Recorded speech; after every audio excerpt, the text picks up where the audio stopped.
Да, до 5 побед, я думаю, любого можно обыграть. Тем более в паре. У них сыгранность, конечно, есть уже и Маскони позади. У нас только Dreamchallenge. You can defeat anybody in a race to 5. Say those guys, of course, your opponents are more experienced at playing Scotch doubles, but in a short race it's more of a coin flip. Actually, it doesn't matter much as long as you have Fedor, says Sergey. The main thing is to be listening one another and to trust your partner. Just to get 9-ball is a race to 5, and it's very simple here. Break them up and run them out. Well, Sky is probably the straightest shooter of the American team that I've ever seen, so I'm happy to have him as a partner. He's going to help me out for sure. So, I mean, Corey's been steady for a long time now, so can't really ask for a better partner than Corey. So I feel good about it. They're both playing good. Gorst played great in the 10-ball, and you know, they made a good run at us the last 2 years here. So hopefully we can hold them off again. I mean, of course, there's always pressure in like team events because it's not only you playing, and I mean, but not really, not a whole ton of pressure because I know my team's got my back, I've got their back, so. Dreamchallenge 2019, и мы продолжаем нашу трансляцию из база-арены. Внимание любителей американского пула со всего мира приковано сейчас к нашей площадке. Сборная США лидирует со счетом 6-4. И сейчас самое время поддержать нашу сборную как никогда. Давайте поприветствуем следующий парный матч. Команда России. Федор Горст и Сергей Лутскер.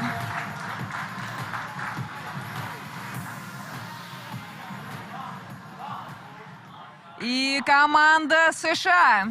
Кори Дьюел и Скайлер Woodward.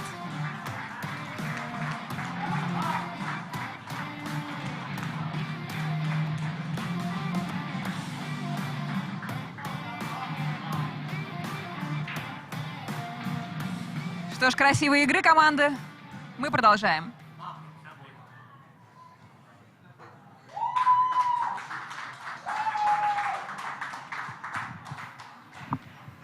So we're into the last Scotch doubles match of the evening. Corey Deuel and Sky Woodward versus Fedor Gorst and Serge Lutsker.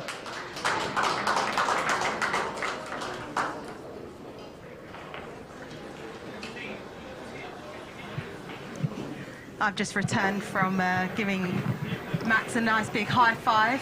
What an incredible performance he just put in there for Team USA, and Jeremy, it must be great for you to see that, because obviously you've been putting in the work behind him, and you know, with his experience and just trying to get him prepared for this kind of match. Yeah, and the thing is, the trying hard really showed up, because it wasn't sometimes the cleanest, meaning, you know, like the position from the 4 to the 5 wasn't ideal. You know, everything wasn't ideal, but he got it done. I just think it's super impressive against someone like Fedor, and to be playing against him and in these surroundings, and you know, he should be really happy with himself. Absolutely, and I'll remind him of that. It's only going to get better for Max as well, the more experience he gets in these situations. There's something to crossing that finish line, no matter what it looks like, right? Absolutely. Okay, Serge with a dry break, it appears, and I'll tell you, that's one thing that Russia has been, because they've hit them well today, but they've had quite a few dry breaks, so a bit of unfortunate at times when that's considered. Is there a call to change something? Well, I mean, not when you see your opponents breaking from somewhat the same area so successfully, so.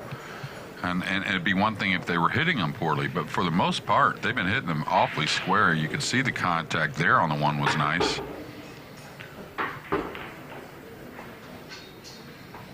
Okay, good smart shot there, and probably eliminating the jump, maybe not. I don't think he can jump to make it. There's a one-rail kick. Well, I think Fedor may jump and knock this one around the table. Kind of hold the cue ball up by the 6-7 and try and use the wall there. That would be beautiful. Yeah, I don't think he can get at the side of the one to pocket it in the upper corner, and you can see the 2-3. I'm not sure the 2 has a pocket anywhere. But Federer has so much control with the jump, and that was one I didn't expect. Oh, he's going to fluke the 1-0. Oh, he deserved that. Yeah. He deserved a nice fluke. So another safety is on, I think, for Serge. Ducking behind.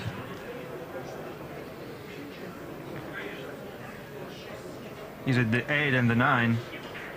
Yeah, may chip the 2 actually and run the cue ball, just because, well, he went for the all-out bank, and he didn't quite get the cue ball up underneath the 4. And I understand that was an offensive shot that looked like a winner maybe, but if you're going to play that, you really need to be tidy with the cue ball a little closer to that 4.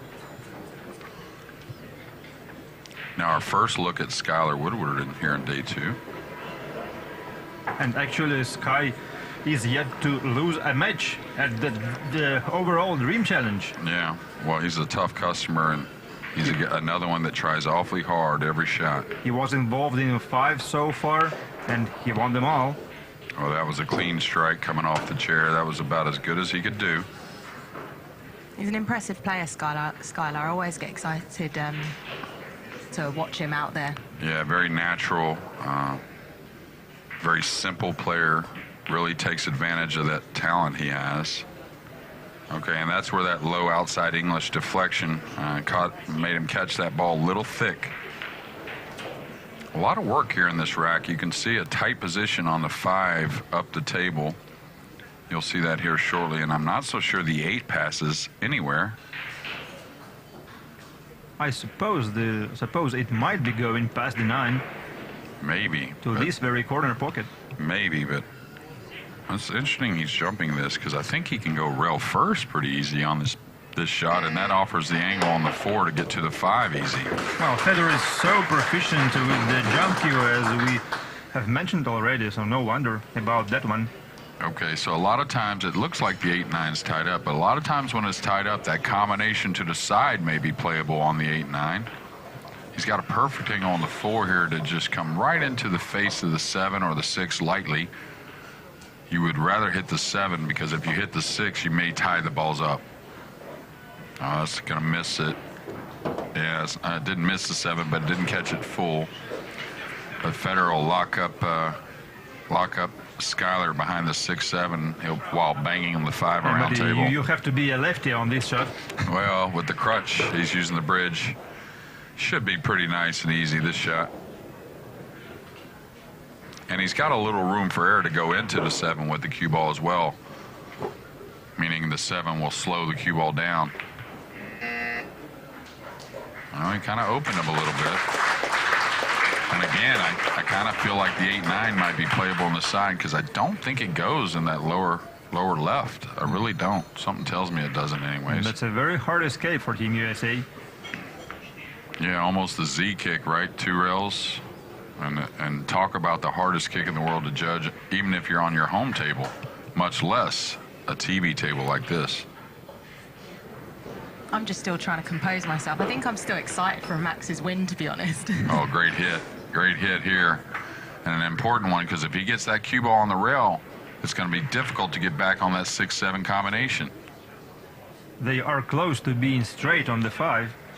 Well, that's what I was talking about. The 8 doesn't go, and a lot of times when those balls don't go and they're around the spot, there's a combination offered sometimes, that being the 9 in the side. It looks like the balls are always fooling me, Jeremy.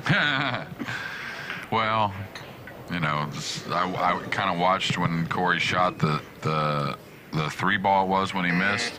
I kind of watched it, and it appeared that it nestled up on the 9 when he bumped the 8. So this isn't much fun, this 6-7 combination from some 9 feet away, 8.5 feet away. It's quite interesting for me just to obviously touch base on the World Cup of Pool, to see the different pairings from Team Russia as well. Just in the recent years, we've always seen quite a repeat pairing, and nothing against obviously Rusan and Fedor, but it's just interesting seeing the other players out there and how well the others are playing together. Yeah, and we saw it in the pool room today. There's a lot of juniors getting very interested around Moscow on this 9-ball pool. And we remember you got a liking of Serge. Shot for a scratch. Yeah. Ooh. Yeah, Is he going to bank it? No, I think he'll cut it.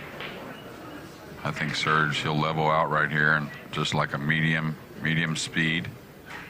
This is another one here where he's got to kind of let the cue ball do what it wants to do, because if you add side spin, you're really taking a chance of missing the ball from this distance.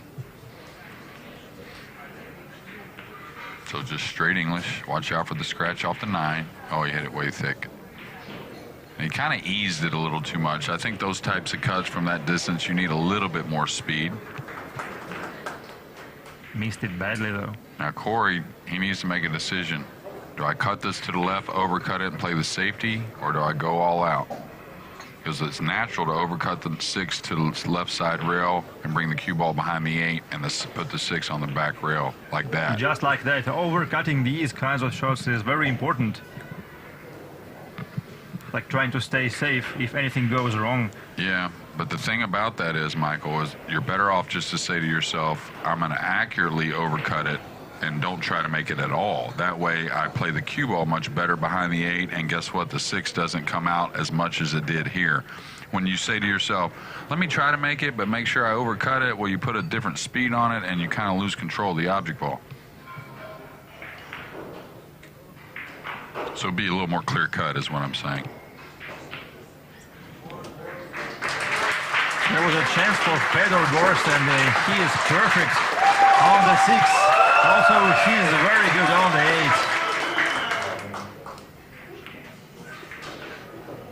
8. So rec 1 goes to Team Russia. Brings much of the excitement to the crowd once again. It does indeed, and it's good to hear them out there cheering on their team. And so this is the Dream Challenge, USA versus Russia. 3-day tournament, and it's race to 5 each match, with the overall score, first team to reach 10 points. So a lot of matches for these guys, you know, it's going to be a lot of fatigue. They're going to need their stamina, and absolute credit to them, because these are going to be some long nights and some tough matches, definitely. Yeah, sure. And for Team USA especially, it is their race to the Mosconi Cup. We do have 6 players at the moment, both Skylar and Shane, who are in. Max, Billy, Corey and Tyler all in contention. And next week, Jeremy, it's up to you and Johan to figure out who your next 2 players are going to be. Yeah, I think we'll return home. I get home Saturday after a few days off here in Russia, and Johan, I'm sure we'll take a few days to talk about some things. Sure. And then, of course, coordinate with you in Matchroom and make an official announcement about what will be our 3rd and 4th player on the team. Well, great break off there with the cue ball just settling right in the center of the table pretty much. He's got to worry about contacting the pink 4 here. Is it easy to get by the 4, Michael, with a little draw? Okay, he's got to get by the 7 too. Nice shot, Corey Deuel. He's fine here. Yeah, but there's anytime you got to go up and down the table, you'll notice the 3 on this side, the 4 on that side, the 5 back, the 6 all the way back up as well. That's when you start to recognize a lot more work in the run out. Because if you fall on the rail or you get a little straight on one shot and on the rail, well, you can kind of cut yourself off. Well, Okay. they pool players, they've got all the variety of drills to go back and forth. Oh, yeah, absolutely. Okay, should just come straight down the table, just about level with the 8 would be perfect. You don't have to come very far, and this is where you don't want to start getting flat on the ball. Because the only problem on this table is when you have to really start powering it and putting side spin. That's when balls can, I wouldn't say necessarily become missable for Sky here, but maybe the cue ball doesn't get exactly where he wants. But did you notice Corey almost overcut that 4 ball? Right. And again, this is going to be a top inside English. But again, don't worry about getting so close. Just come run 2 rails past the head string a little bit. It's plenty. Like so. That's perfect.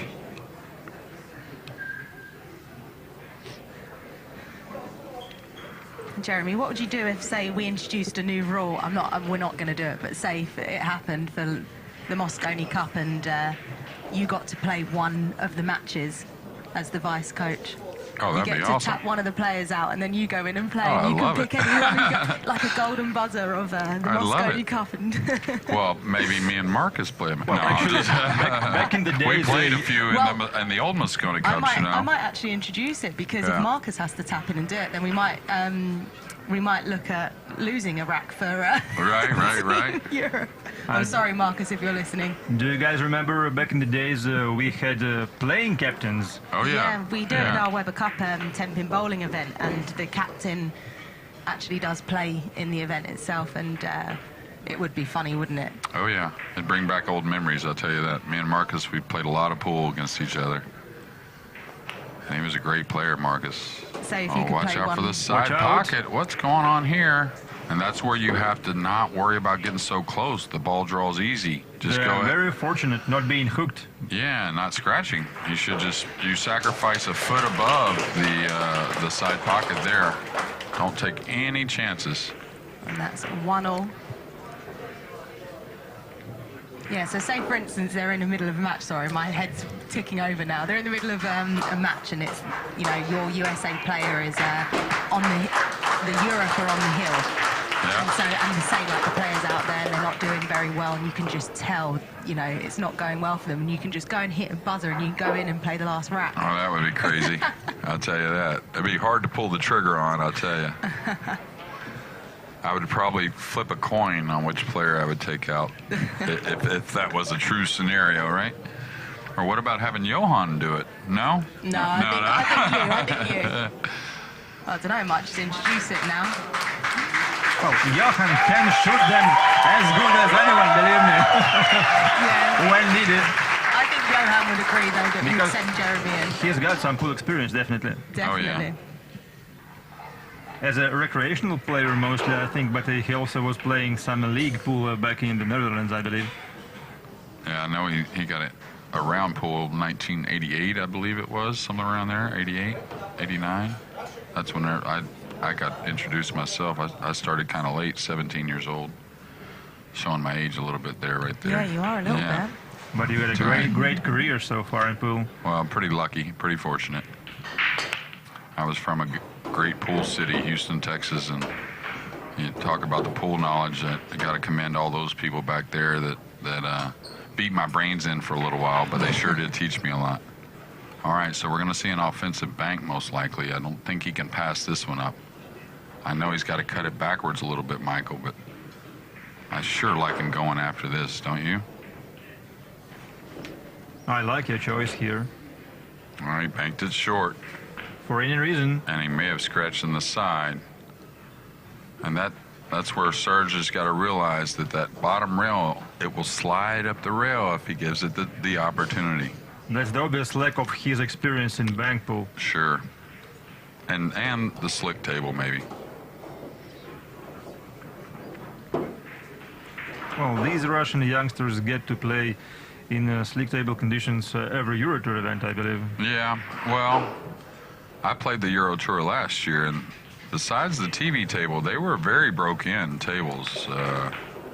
I wouldn't say it was like old felt like that, but maybe it was being in Holland at that time of the year, but the humidity got in, and they played... I think they play a lot more matches on that TV table as well. Yeah. Whereas when they come into here, there's obviously probably fewer. Well, none, actually, yeah. They had this table covered up for some 3 days, I think. Okay, so another big moment for Team USA as far as not only grabbing a one-game lead here, but going to break off in the next. And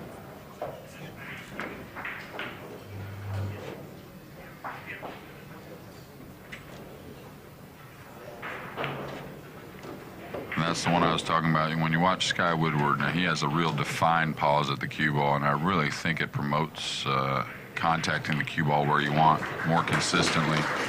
but he doesn't have any pause in the back. He lets that nice backswing kind of help the forward swing. It's interesting to know both of these American guys play with mutual cues, and the tip diameter like is 12 millimeters for both once again. Corey prefers Elk Master tip, while Skyler uses Technodad.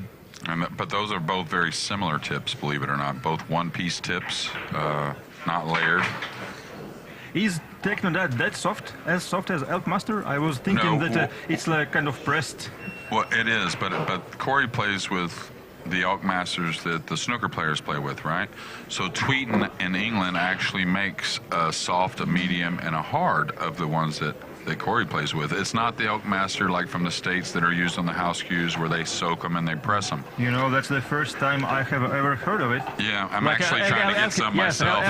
Elk Masters being of different density. Oh yeah, yeah. Well, the ones they send to the States that are actually less expensive tip, very inexpensive tip that are used for a lot of house cues in the pool rooms. They don't send different strengths, you might call it.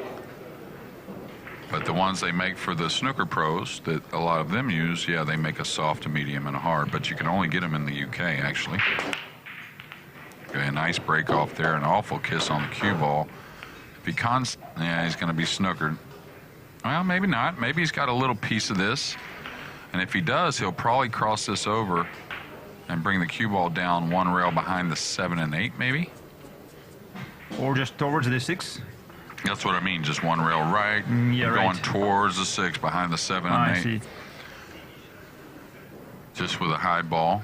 Now he could try to double bank it to the back rail and try to get the 2 a little more safe, but when you have balls hanging, you can't really let them get a look at it.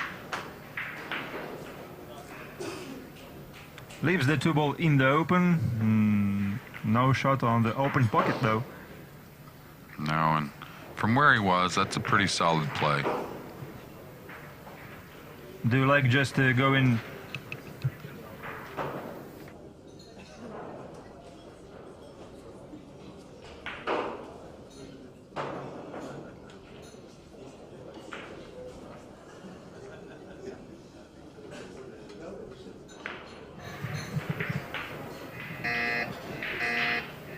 I was going to ask if you like kicking rail first at the 2. Behind it? Yeah. It's not bad, but it's awfully hard to pass up when you have options.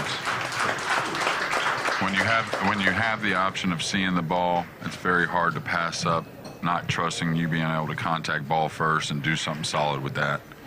It's more like when you're a little off angle or there's not many balls to really snooker him with, you tend to hit that kick shot a little bit better. So basically like when you're going to let him see it anyways, you may go ahead and play the kick shot more often. Okay, and this is one he can shoot at to try and make.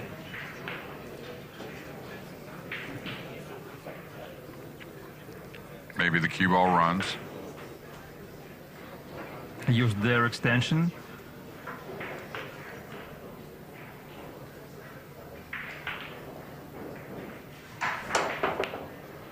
Okay, that's what I was wondering. Do you try to bang it around and create some luck, or do you try to make it?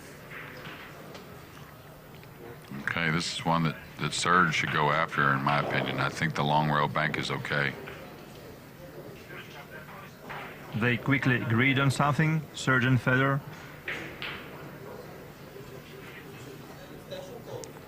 Now it's close. We'll get the overhead here shortly, and that'll tell us the angle a little bit better. Now it's close, actually. The bank, actually, now I like it. As far as offensive, I like the cut better. You can see the bank, he'll have to stiffen it quite a bit, and it's a very hard thing to do on a new felt. Much easier to cut this in if you're going to go offensive, and he just might shave the 2 and run the cue ball back. Okay, he went for the cut, and I think that was the right play. Now, he can't hardly miss the 2 off the 3 to where the 6 is, I don't think. That kiss shot there with the 6 being there is very hard to miss. Now, is the 3 going to bank up and let the... Yeah, that's what I like. And just kissing the 2 off the 3 and just sending the cue ball around behind the 7 and the 9. No, he's going to try and make it. Oh, really? Yeah, and let the 3 come up with the cue ball, I think. go ahead and be offensive. Play the 2, the 6 being there. It's very hard to miss this 2 ball. Now you have to get a nice line on the cue ball. Okay, he missed. He did miss it. Caught a little too thick.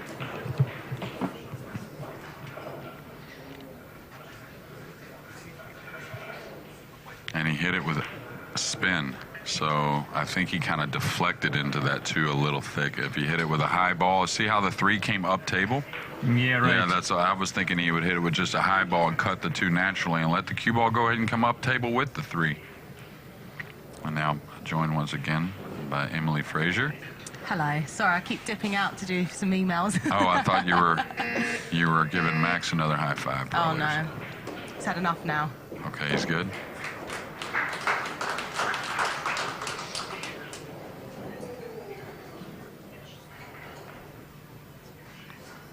So Sky Woodward, a little unhappy, of course, because I mean he just doesn't make many mistakes.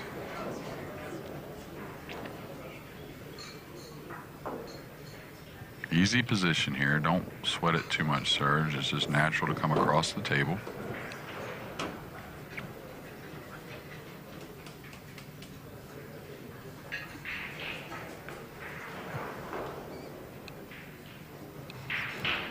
What have I missed here, guys?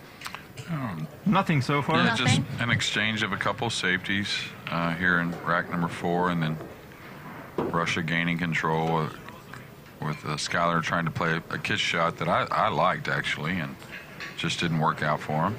Rest assured you didn't miss any spectacular jump shots or golden breaks. Yeah. Anyway. Okay, okay. I feel like I would have heard the crowd go.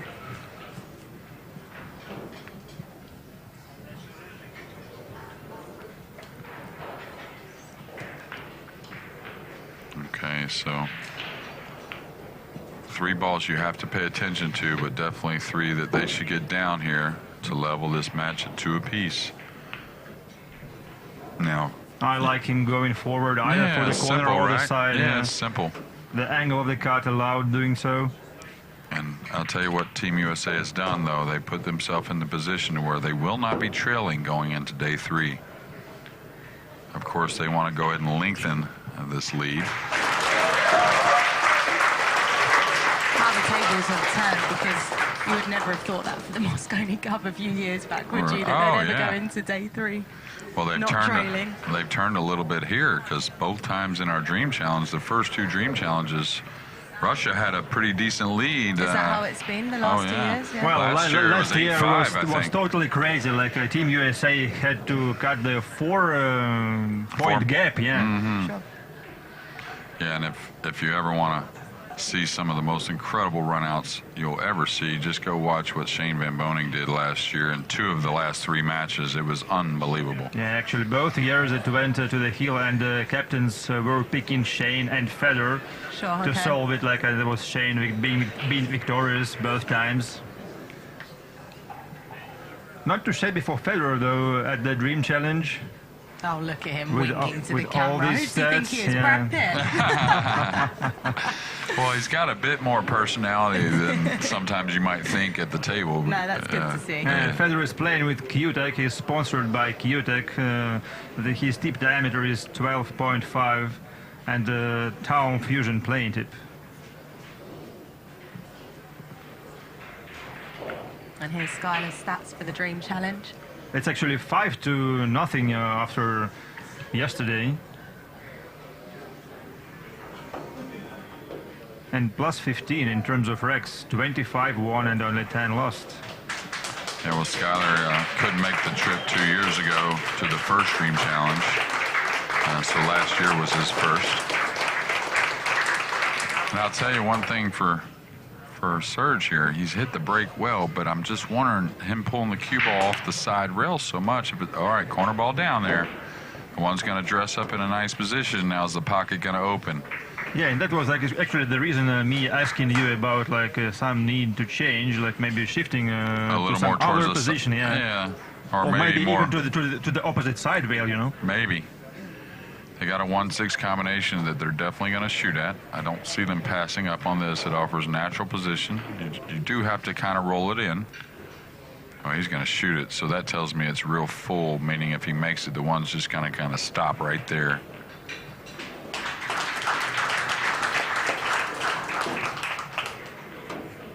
this is what they needed here, a chance to get out and apply some pressure on Team USA. Well, obviously Team Russia needs to cut the lead.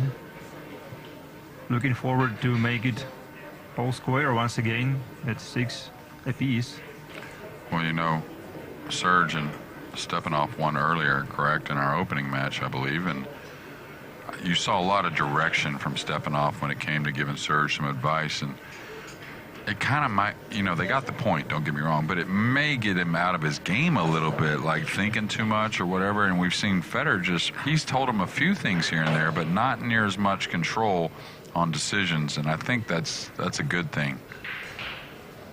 Federer's just got to realize that, hey, the cue ball might get away from Serge occasionally more than it does for myself. And I just, you know, Federer's a talented player. He can handle making a little bit of tougher shots here. Yeah, absolutely. You have just to accept what your partner sometimes is offering you. Sure.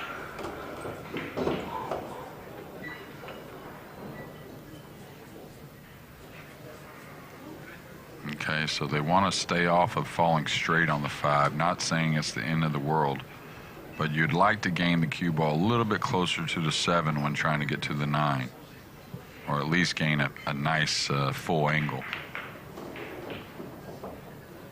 Okay, and that's pretty nice there. So he should be able to come one rail off, going right towards the 7. And when you get closer to it, you can actually handle a more full angle to draw the cue ball back up the table. Do you drive the cue ball to the right side of the 7, Jeremy? I don't think so, no.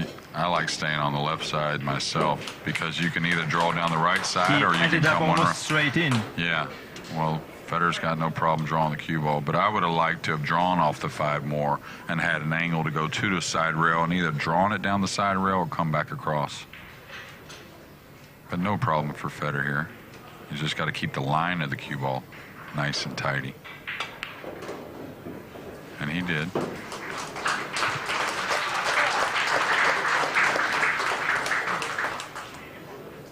And he managed to avoid bringing that corner pocket into play.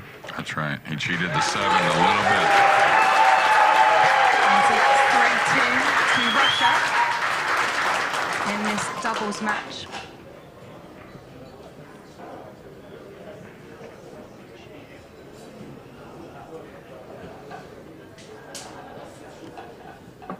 So I believe the only player of these 4 not being covered in terms of his playing equipment is Sergei Lutsker.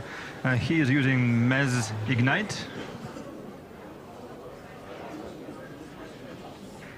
And the Mez for the breaker as well. His jumper of choice is Predator Air Drive 2. The very light one. And very easy to handle.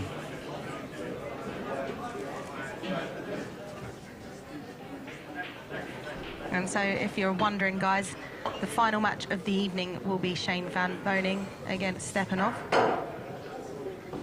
So make sure you are still tuning in after this match finishes.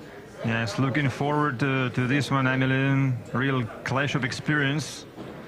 Probably the 2 that have shown the best form so far. Yeah, yes, especially once again. Yeah, the 2 that have showed the best form so far in our 2019 Dream Challenge. You'd have to maybe give it to Shane as far as just a little bit better than Stepanov. Well, Konstantin was absolutely perfect last year. He won all 4 matches he was involved in. And actually, 2 years ago, he, once again, on days 1 and 2, he won 3 of them for the starter. Yeah, dry break here, and that one's going to hurt. I don't mind Team USA losing this point here and then taking the last point. I like it when it gets competitive, but as long as Team USA win overall, I mean, if they lose this, then I'm just gonna scrap all of them and get 5 new players. Well, it's competitive no matter what, and then we talked about it that, you know, USA had to come from some points down in this Dream Challenge 2 years in a row, so no lead is safe no matter who's got it. Now, 6-7 is definitely a big problem. You can't take any chance, I don't think, right now trying to deal with it, but we'll see. What about going to bump the 3-ball? Yeah, I think you got to just take your time. Otherwise, you're taking a chance of making a big mistake like that. That's a snooker. Yeah, that's, I mean, of course you say to yourself, why would I run all these balls just to get to that 6-7? But you got to hope something develops. Or you play a safety on the 6 or a cross-corner bank on the 6, yeah, something correct. like that. Or even a kiss shot on the 7. It's not a bad shot either. So I think maybe Federer just caught the 2 to the thin side of the pocket a little bit. That's probably why he overran. I doubt he was trying to bump the 6 or the 7. He usually makes pretty sound decisions. Surprising he took the extension here on the kick. I mean, it's a pretty standard one rail kick across, whether you're going to play it lightly or not, especially with what might be a future problem with the 6-7. Well, you know what surprised me yesterday was that Serge, one of the quickest, fastest player on Russian team, he took his extension on 6 occasions yesterday. Yeah. Well, we both commented that I think from last year I saw a definite slowdown in his pace of play, which I think is going to bode well for the young man if he keeps it up. Isn't that too much? Well, I mean, you know, everyone changes. I mean, there's no, in every sport, the best in the world, they don't get in any hurry. So eventually you do have to change a little bit. Now, you have an occasional phenom like, say, maybe like an Earl Strickland that doesn't have to slow down very often to get things done. Okay, squeeze that one in. But for most of us, at some time or another, believe me, I was a fast player too when I was younger. But I recognized, hey, how do the better players play? They take their time. So it took me some months or years to develop a slower pace, and then you find what works for you. Now, I don't think Serge is ever going to be a slow player, but he's definitely probably going to be a little more deliberate than he was when he was younger, or a year ago. Of course, yeah, because back in the days it seemed like he will never need his extension. Yeah. Well, we'll see. Are they going to play a kiss shot or the bank on the 6? Because they got a great banker coming up right here with Sky Woodward. And he's gotten them pretty nice, but the kiss shot wasn't bad. You know, if you laid kind of over the line of the 9, the 7 is a big ball. Maybe like they didn't enjoy the distance. Well, they might not have ever looked at it, really. They might have just decided on the bank right from the get. Okay, and that's what I mean. Okay, he's gotten them straight, so this is where Corey needs to rely on Skyler. Don't try to manipulate the cue ball too much. Go ahead and let Skyler make another great shot on the 8. Do you think Germany, Team USA, has an edge over Europe in department of banking? Oh, absolutely. I think they have an edge over everybody in the world in the department. I mean, the Filipinos, they've spent so much time in America playing one pocket and bank pool and whatnot. I think that, yeah, but for the most part, for sure over Europe. Just like Europe has a little bit of an edge over on other things. Okay, this is a shot he's going to want to address with that inside English, so a big one.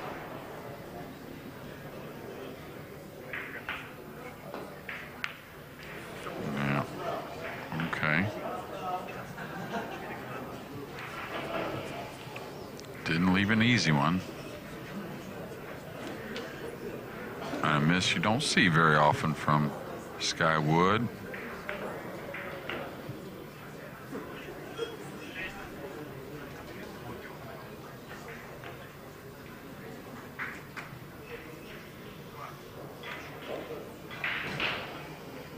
I'll tell you what, a lot of pressure on Russia right here, even with the lead.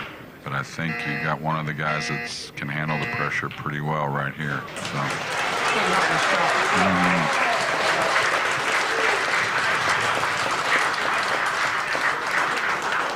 That's a marvelous effort by Federer. Who's currently sitting quite high on the European rankings for the Mosconi Cup. So it's the next Euro Tour event, which I believe is the weekend of the 12th of October. In Austria, I believe. Yes, Austria, Klagenfurt. This is the very last for the Mosconi Cup. Exactly, so it's all to play for, really. There's a few players that are still in contention for it. it actually clashes with our netball and basketball events. So whilst we're sort of watching all these players run around on the court for 5 hours straight, we're going to be sneakily trying to watch the Euro Tour updates to see what players make Team Europe. Well, Jeremy, unlike last year, I know that you are not going, I mean, the Team USA are not going to participate in the Euro Tour. Any special reason for this one? Well, we felt like it was a long trip. Last year it coordinated with our plan very well. Several of the guys were in China before this trip, and they got a lot coming up, so we want to get them home, and I'm sure they all want to spend a little time at home before they get back out on the grind. So. It's a long time for them to be away from home for, isn't it, really, Jeremy? Yeah, especially in so many different parts of the world. Now, one thing that I think Marcus has to look at when it comes to like Federer or Ruslan is not only where their points are, but how well they handle the conditions of this table and the pressure of these types of matches. That's a very good point, yeah. Our audience is feeling the tension as well. This was the first time you could hear them shouting, Russia, Russia. I think they're getting too excited. Well, I think they know this is an important point for Russia, especially with SVB coming up for America in the next. So a dry break at not a great moment. Good thing they didn't really leave an offensive shot. I mean, there is a long rail bank that's not the worst in the world because you can let the cue ball hit the top rail and go into the six to try and hold the cue ball. I like trying to duck behind the six. Yeah, probably.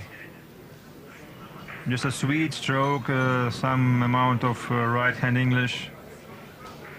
I think he's going to drag the cue ball behind the green ball. Yeah, but I do like that shot. One thing is it's not going to really contain Federer in them too much, just because not only the jump cue, they kick so well. He may run the cue ball a little bit more here. And they're going to use their extension right here in the opening, I think. Yeah, they must have already.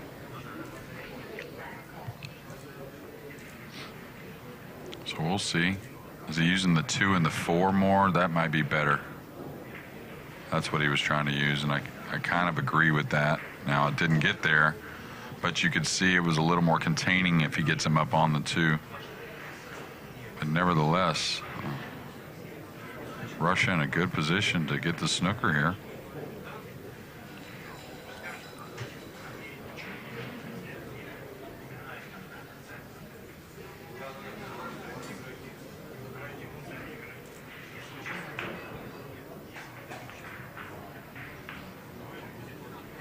Okay, pretty nice shot. I think it was you and I that were sitting there today when Serge came in and said he had watched the matches and he was translating for his parents from last night. So very excited about pool Serge is, and a really got a lot of charisma. The young man does. Yeah, and I enjoyed sort of watching it yesterday because it's just obviously, like I said, it opens your eyes up to the amount of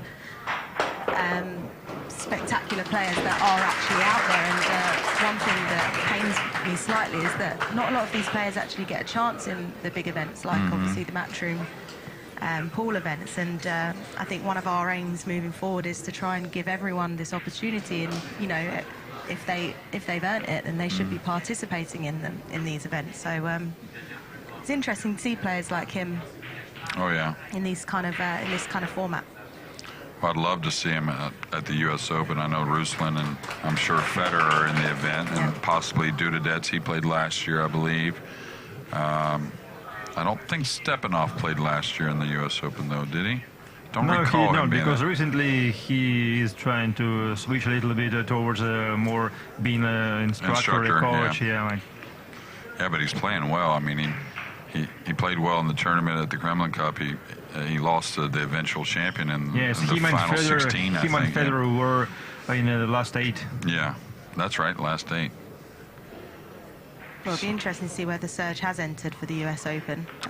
I haven't seen a list, obviously, but I think we talked about the US Open a few days ago, he and I don't recall him mentioning being in it. Well, actually, don't get me wrong, but going to the US is also always not easy. Yeah, it's a very expensive travel for the Russians, right? Firsthand.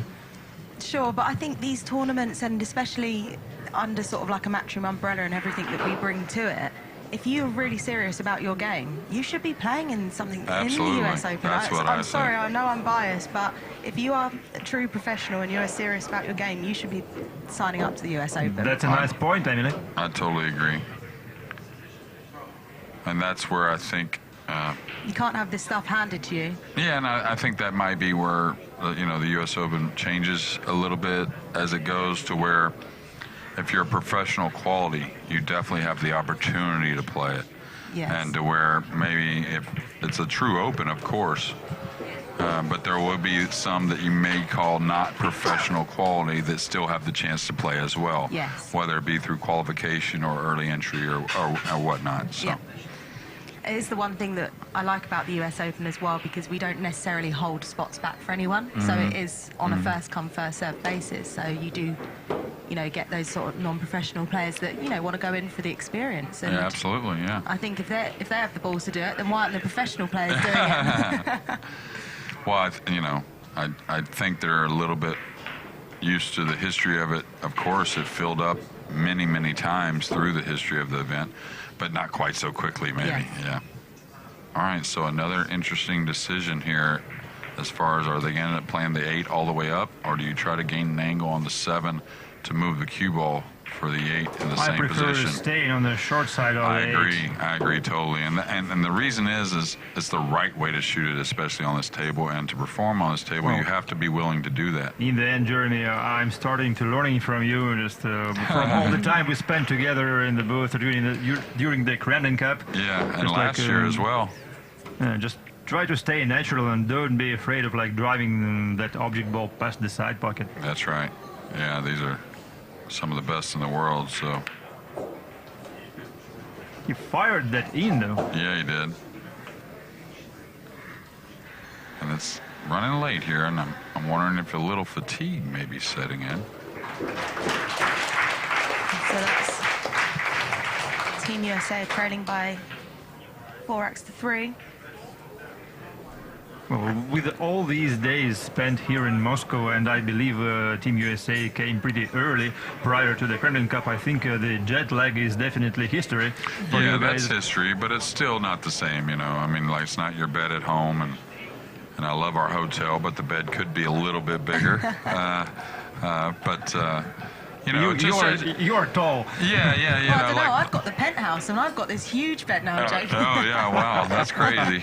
But, you know, Sky Woodward and I talked about it. I know it sounds crazy, and the food here has been lovely, but we haven't had our usual Mexican food. You know what I mean? Just like what I miss about America. I just want to go and have a burrito somewhere. Exactly. A little chips and salsa, whatever it may be that...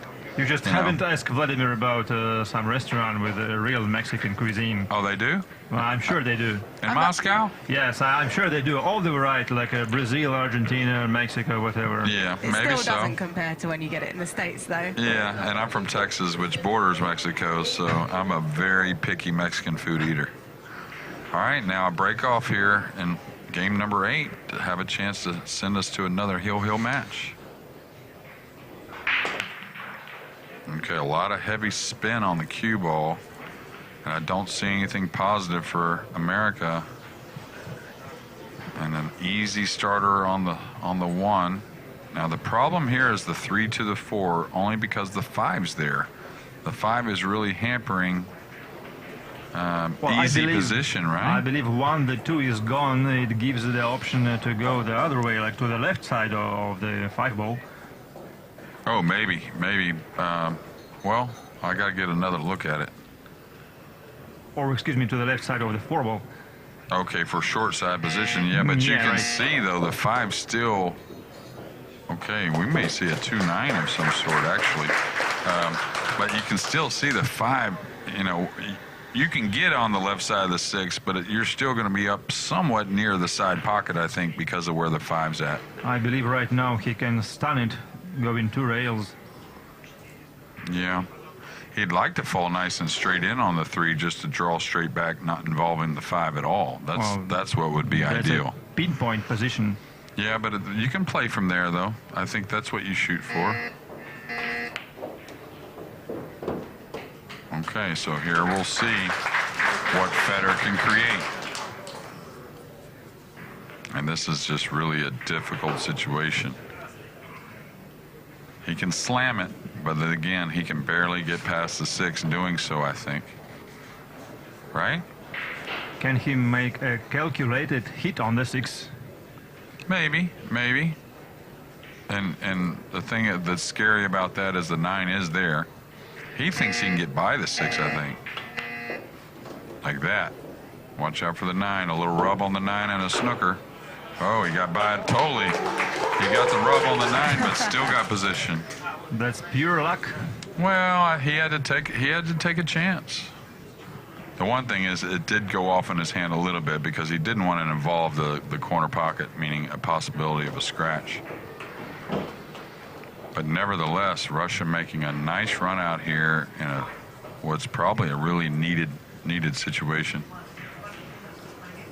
Yeah, it just helps them going into day 3 not trailing by so many points. Well, they could tie it up. We still have one more match up. One more match to go. Yeah, once again, like Jeremy already mentioned, Team Russia hasn't been trailing that much so far during the whole Dream Challenge. Mm-hmm. And this is why this kind of event is perfect, really, because Team Russia is such a strong team for USA to obviously match up against, and you know, they've got a tough competition on their hands, and it can be a much better warm-up for them. Yeah, and I think the difference that I see between the Mosconi and the Dream Challenge is, I think guys getting a little more flow here, and that shows you how impressive they were last year, both teams. But with the commercial breaks and the buildup of all the atmosphere, sure, you know, it's everything. Which I like, of course, anything that builds more pressure. Yeah, it's worth making those long trips and all the year of training. And so that's November the 25th to the 28th, the Mosconi Cup in Las Vegas. And I will say, we do have about 100 tickets left per session. Oh, wow. I did actually, we were looking at trying to increase the arena. Our room is too small as such, but we were looking at that as an option. So we will sell out for the Mosconi Cup, which is going to be brilliant news. Sounds great. And off the back of that, nice big cheers for Team Russia there. And they take the rack and the match against Team USA.